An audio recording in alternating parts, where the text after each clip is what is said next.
Minister for the Environment Phil Hogan said that we can no longer trust professionals in the building industry to ensure that building certificates are complied with, and he said new statutory regulations will have to be drawn up. He was speaking in the Dáil on Priory Hall. The matter of Priory Hall and its residents was described by one opposition TD as a modern-day disaster.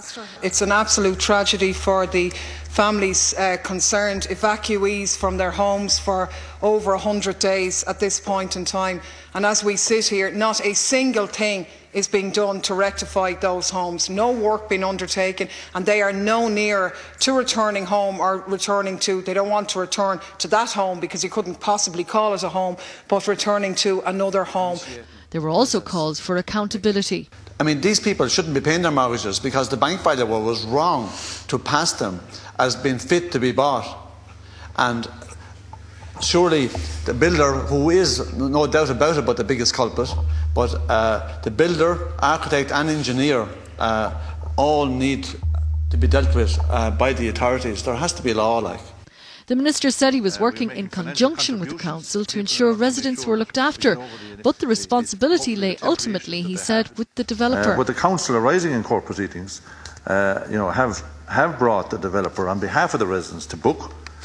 There are legal complications now gone as far as the highest court in the land, which I certainly would have hoped that we could have dealt with these issues without going to that extreme.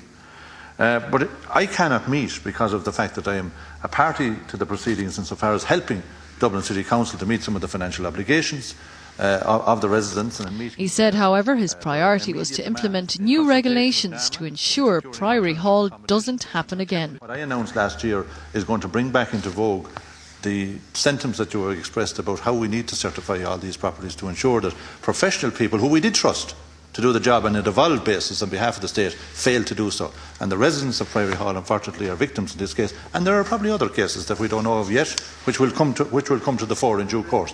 So I'm trying to track those developments at the moment as best I can through the local authority system, but equally put in place new legislative and regulatory requirements to stamp out this once and for all for the future.